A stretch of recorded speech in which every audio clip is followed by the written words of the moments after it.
अस्सलाम वालेकुम। Welcome to my channel. आज हम सीखेंगे 9 इम्पोर्टेंट इंग्लिश फ्रेजेस, उनके उर्दू मीनिंग्स, एग्जाम्पल्स और सेंटेंसेस स्ट्रक्चर्स भी। शुरू करते हैं। इवन देन, फिर भी। एनी हाउ, कैसे भी। एनीवेयर, कहीं भी। एनीवे, वैसे भी। इवन टुडे, आज भी। इवन नाउ, अभी भी। एनी टाइम, किसी भी वक्त। इवन इफ, चाहते भी। एनीथिंग, कोई भी। इन फ्रेजेस को एज एन एडवर्ब भी इस्तेमाल किया जाता है। एडवर्ब क्या होता है? जो कि वर्ब की एक्सप्लेनेशन देता है कि वर्ब जो है हमारा काम करने वाला काम जो है वो क्या है, उसको मज़ीद उसकी वजाहत जो है वो एडवर्ब करता है। ये वाले फ्रेजेस जो हैं ये भी एज एन एडवर्ब भी इस्तेमाल होते हैं।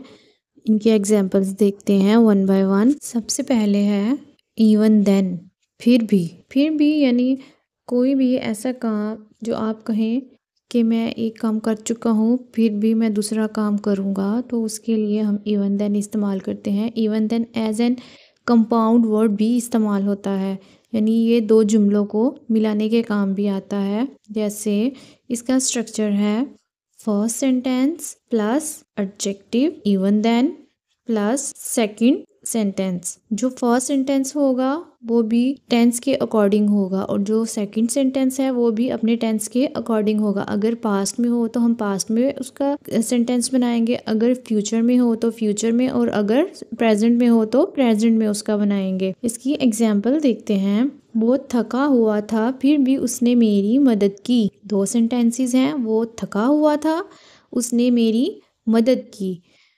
और इवन देन जो है, अब इवन देन के जरिए अब हम इसको मिलाएंगे तो कैसे लिखेंगे? He was tired but even then he helped me. वो थका हुआ था फिर भी उसने मेरी मदद की। It was raining even then they play football. बारिश हो रही थी फिर भी उन्होंने फुटबॉल खेला। बारिश हो रही थी एक सेंटेंस है, उन्होंने फुटबॉल खेला दो सेंटेंसेस हो गए। अब जो सेकंड सेंटेंस हमने देखा है बारिश हो रही थी, ये पास्ट का कॉन्टिन्यूस टेंस है, और उन्होंने फुटबॉल खेला ये भी पास्ट का ही सेंटेंस है, पर लेकिन ये कॉन्टिन्यूस नहीं है, ये पास्ट का सिंपल है। नेक्स्ट है एनीवेयर, कहीं भी। इसका स्ट्रक्चर है subject plus can plus verb plus anywhere. You can sit anywhere you like. तुम जहाँ चाहो बैठ सकते हो। यू कैन गो एनीवेयर, तुम कहीं भी जा सकते हो। And the third one is anyhow, किसी भी तरह। इसका स्ट्रक्चर होगा subject plus verb plus object plus anyhow. इसको हम सेंटेंस के लास्ट में बोलेंगे। We must complete this project anyhow, हमें ये मंसूबा किसी भी तरह मुकम्मल करना है। She managed to pass the exam anyhow, उसने किसी तरह इम्तिहान पास कर लिया। एनीवे, वैसे भी या फिर बहरहाल। इसका स्ट्रक्चर होगा एनीवे कॉमा, यानी एनीवे जब भी इस्तेमाल करेंगे उसके फ़ौरन बाद कॉमा लगाएंगे, plus subject plus verb plus object. Sentence है anyway it doesn't matter now, वैसे भी इससे फ़र्क नहीं पड़ता। Anyway let's start our meeting, बहरहाल चलो अपनी मीटिंग शुरू करते हैं। इवन टुडे, आज भी। इवन टुडे भी एनीवे के जैसे शुरू में आएगा। Even today comma plus subject plus verb plus object. Even today I remember her smile, आज भी मुझे उसकी मुस्कुराहट याद है। Sentence number 2, even today that place looks the same, आज भी वो जगह वैसी ही दिखती है। इवन नाउ, अभी भी। सेंटेंस स्ट्रक्चर है even now comma plus subject helping verb plus object. Even now she is waiting for you, अभी भी वो तुम्हारा इंतजार कर रही है। Even now he is studying, अभी भी वो पढ़ रहा है। और इसकी वजाहत करने के लिए हमने इस्तेमाल किया इवन नाउ, अभी भी। एनी टाइम, किसी भी वक्त। Sentence structure subject plus verb plus object plus any time. You can call me any time, तुम मुझे किसी भी वक्त फ़ोन कर सकते हो। एनी टाइम सेंटेंस के लास्ट में आएगा।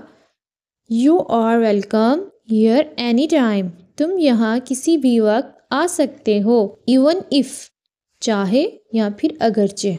इवन इफ़ ज़्यादातर फ्यूचर के सेंटेंसेस में इस्तेमाल होता है, यानी हम कुछ करना चाहते हैं, लाइक फ्यूचर में हम कोई चीज़ करना चाह रहे हैं तो हम उसके लिए उसमें हम इवन इफ़ के जो है उस दो सेंटेंसेस के दरमियान इवन इफ़ लगाएंगे। सेंटेंस को देखते हैं। सेंटेंस स्ट्रक्चर है subject plus will plus verb plus even if plus clause. वजह कोई भी हो सकती है, जैसे I will go even if it rains. यहाँ पर भी दो सेंटेंसेस हो गए और दोनों के दरमियान हमने इवन इफ लगाया। मैं जाऊंगा चाहे बारिश ही क्यों ना हो। सेंटेंस ट्रू है। I will help you even if you don't ask. मैं तुम्हारी मदद करूंगा चाहे तुम ना भी मांगो। एनीथिंग, कोई भी चीज़, ऐसी कोई भी चीज़ हो सकती है या फिर कोई भी ऐसा काम हो सकता है जो आप करना चाहते हैं और आप इजाज़त के लिए भी इस्तेमाल कर सकते हैं इसको। सेंटेंस स्ट्रक्चर है subject plus verb plus anything plus clause. You can eat anything you want, तुम जो चाहो खा सकते हो। Is there anything I can do for you, क्या कोई चीज़ है जो मैं तुम्हारे लिए कर सकूं। तो दोस्तों ये था आज का लेसन और ये थे हमारे 9 डेली यूज़ इंग्लिश फ्रेजेस जो आप रोज़ाना के मामलात में यूज़ कर सकते हैं, अपनी स्पोकन लैंग्वेज में इसको इस्तेमाल कर सकते हैं। इंग्लिश सीखना इतना मुश्किल नहीं है, जितना हम इंग्लिश को बोलने की कोशिश करते हैं, इंग्लिश की वोकैबुलरी को याद करते हैं, उतनी ही ज़्यादा हमारी स्पोकन इंग्लिश जो है वो बेहतर होती है। अगर आपको मेरी वीडियो अच्छी लगी, लाइक शेयर सब्सक्राइब ज़रूर किया करें। See you in the next video. अल्लाह हाफिज़।